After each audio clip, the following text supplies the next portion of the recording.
Hola chicos, ¿cómo están? Espero que se encuentren muy bien en sus casas. Vamos a comenzar con esta nueva modalidad de enseñanza por medio de videos. Así que espero que estén muy atentos y vamos a comenzar recordando lo que les dejé en la última tarea. ¿De qué trataba la última tarea? Bien, si usted la realizó, sabrá que tenía que calcular algunas divisiones o algunas divisiones de números que no eran exactas. Antes de llegar a eso, vamos a hacer un pequeño resumen de los contenidos que hemos estudiado. Bien, el objetivo de la clase es clasificar los números racionales según su parte decimal. Bueno, ¿qué eran los números racionales? Los números racionales eran el conjunto Q, ¿cierto? ¿Y cómo escribíamos el conjunto Q? Era el conjunto de todas las fracciones A dividido por B, donde el número A y el número B pertenecían a los números enteros. ¿Qué significa eso? Cualquier fracción que se te ocurra, ojo, recuerda que el B no podía ser 0. Cualquier fracción que se te ocurra, donde tú le puedas dar un valor a A y a B, donde B no sea 0, va a ser una fracción. Ese es el conjunto de los números racionales, el conjunto de todas esas fracciones. También en la clase anterior, escrita, vimos que los números racionales se pueden entender de dos maneras. ¿Ya? Los números racionales se pueden estudiar como fracción, ya vamos a escribir aquí A partido en B, y se pueden estudiar también como números decimales. ¿A qué me refiero como números decimales? Lo que hicimos en la clase anterior cuando calculábamos la división del numerador con el denominador y me daba un número, por ejemplo, 2,3. Tenemos de manera fraccionaria y de manera decimal. Bien, antes de clasificar los números racionales, vamos a revisar algunos de los ejercicios que les dejé como tarea del último día. O más que el último día, en la última tarea antes de las vacaciones. Bien, ¿cuáles eran esos ejercicios? Los tengo por acá. Vamos a revisar el ejercicio que decía lo siguiente. Vamos a revisar el ejercicio que decía 7 dividido por menos 2.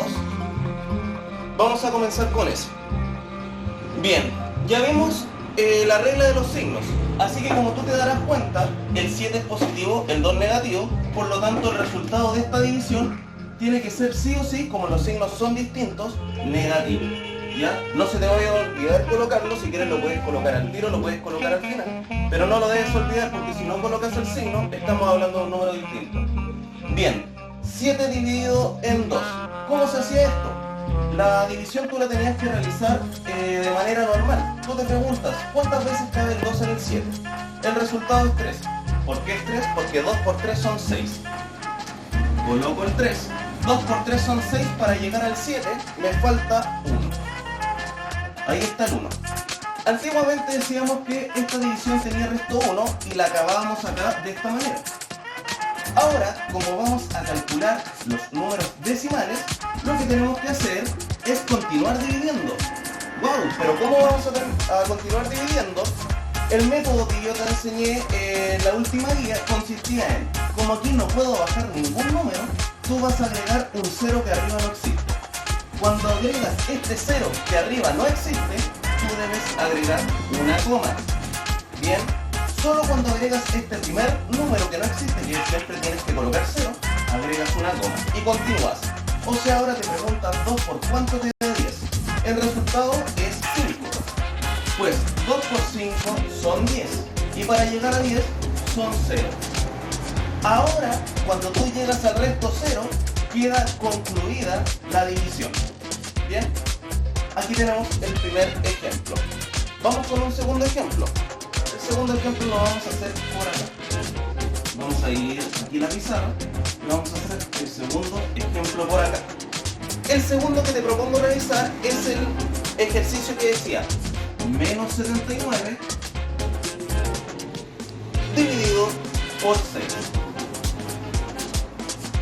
Lo mismo que en el anterior, lo primero que te puedes fijar son los signos. Este es negativo y ese es positivo. Por lo tanto, como los signos son distintos por la regla de los signos, el resultado será negativo y ahora comenzamos a calcular la división. Lo primero que tienes que hacer, como ya deberías saber, es separar aquí en el 7. Y te preguntas, ¿6 por cuánto te da 7? Bueno, 6 por 1 son 6, si calculo 6 por 2 me paso del 7, así que 6 por 1 es 6. Para llegar al 7, desde el 6 me faltan 1. Luego lo que tú debes hacer es bajar el siguiente número. Bajamos el 9. Y ahora te debes preguntar, ¿6 por cuánto te da 19? 6 por 3 es 18, si calculo 6 por 4 me paso. Entonces voy a calcular 6 por 3, que son 18, y para llegar al 19 me falta una de nuevo. Ya, antiguamente, como dije anteriormente, terminaríamos la división ahí, pero como ahora vamos a calcular por los números decimales, lo que debes hacer es agregar un 0 que arriba no existe. Lo agregamos y nos preguntamos cuántas veces cabe el 6 en el 10. 6 por 1 es 6, 6 por 2 son 12, me pasé, por lo tanto es 6 por 1. Como aquí agregamos este 0, que no estaba arriba, vamos a agregar la coma. Y nos preguntamos, 6 por cuánto me da 0, o sea, 6 por cuánto me da 10, perdón. 6 por 1 son 6, y para llegar a 10 son 4. Bien, esto todavía no lo tenemos que terminar porque tenemos que llegar hasta que el resto sea 0. Entonces, ¿qué hacemos? Agregamos otro 0. 6 por cuánto te da 40, 6 por 6 son 36. 6 por 7 me paso del 40, entonces el resultado es 6 por 6. 6 por 6 son 36 y para llegar al 40 me sobran 4. ¿Qué tengo que hacer? Como aún no llego al 0, voy a agregar otro 0 transformándolo en 40 y me pregunto 6 por 6, ¿cuántas veces cabe el 6 en el 40? Fue la misma pregunta que me hice anteriormente, así que si tú sigues desarrollando esto te darás cuenta que aquí agregas un 6, te van a sobrar 4, después vas a agregar otro 0 y así indefinidamente. ¿Ya? Por lo tanto, este número, si te das cuenta, va a ser un número que es decimal y que es infinito. ¿Cómo se escribe este número? Ya, también está escrito en la guía y me di cuenta que en algunos de sus desarrollos no lo hicieron correctamente. La forma correcta de escribir este número es el menos 13, 1 y el numerito que se repite es el 6, solo el 6. Por lo tanto, tú tienes que colocar el 6 y como el 6 se repite, vas con una barra sobre él. Ese número de ahí es el menos 13,16, donde el 6 se repite indefinidamente. Bien, aquí tenemos dos ejemplos y el tercer ejemplo lo realizaré aquí al medio. Bien, el tercer ejemplo lo realizaré por acá. Tercer ejemplo, el ejercicio que decía menos 73 dividido por 3. Bien, al igual que en todos los anteriores, como los signos son distintos de los números, signos distintos es negativo. Bien, una vez que tengo eso, para no olvidarme del signo al final, comienzo con la división. Separo aquí. ¿Cuántas veces cabe el 3 en el 7? Cabe 2 veces porque 3 por 2 son 6 y para llegar a 7, 1. Luego bajo la siguiente cifra. La siguiente cifra es un 3 y me va a quedar el 3. Me va a quedar el número 3. ¿3 por cuánto me da 13? Bueno, 3 por 4 son 2. Y para llegar a 13 me sobra 1. ¿Qué tengo que hacer ahora? Como la división no termina acá, agrego el 0 ya que no me quedan más cifras que colocar. Agrego el 0 y al momento que agrego el 0, agrego la coma. ¿3 por cuánto me da 10? Bueno, 3 por 3 son 9. 3 por 3 son 9 y para llegar a 10 me sobra 1. Llegué al resto 1, tengo que llegar al resto 0, por lo tanto vuelvo a agregar otro 0 y me pregunto nuevamente, 3 por cuánto me da 10? 3 por 3 son 9 y para llegar a 10 son 1. Me doy cuenta que esto, al igual que en el ejercicio anterior, va a pasar indefinidamente. Por lo tanto, el número que me va a dar es el menos 24,333 y puros 3. Bien, este número, al igual que el anterior, se escribe de la siguiente manera. Menos 24,3 y como el 3 es el único número que se repite, le agrego la barra arriba del 3. ¿Ya? Aquí tienes cómo se resolvían 3 de los ejercicios de la última tarea. Recordemos el objetivo de la clase. El objetivo de la clase es clasificar los números racionales según su parte decimal. Entonces, si yo analizo los 3 resultados a los que llegué, puedo darme cuenta que estos números, a pesar de ser parecidos porque son decimales, tienen diferencias. ¿Cuál es la primera diferencia que yo puedo notar? El primer número es finito. Tiene números decimales que se acaban. A eso se refiere por finito, que tiene un fin. En cambio, el segundo y el tercero son infinitos, porque aquí el 6 se iba a repetir infinitas veces y aquí el 3 se iba a reescribir infinitas veces. ¿Ya? Así que vamos rápidamente con la clasificación. No olviden esos tres números, con esos tres números vamos a trabajar. Voy a borrar.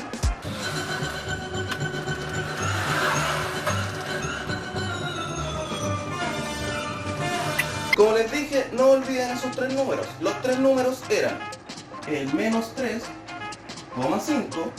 El segundo número era el 13, menos 13,1 y se repetía el 6. Y el siguiente número era el número 24,3 periodos. Bien. Lo primero que hicimos fue clasificar estos números, como habían unos que tenían decimales infinitos y otro que tenía decimal finito. Entonces, la clasificación es la siguiente. Primero, tenemos los decimales. Los decimales los podemos clasificar entonces como finitos o infinitos.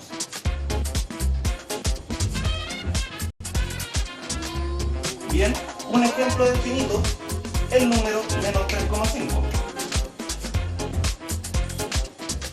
Otro ejemplo de un decimal finito, el número 2,8. ¿Qué sé yo? Otro ejemplo, el 0,13. ¿Por qué? ¿Qué tienen en común? Que su parte decimal tiene un fin. En cambio, los infinitos, su parte decimal no tiene fin. Como es el caso del número menos 13,16 donde el 6 se repite y menos 24,3 donde el 3 se repite. Entonces, dentro de los infinitos podemos categorizar dos veces en semiperiódicos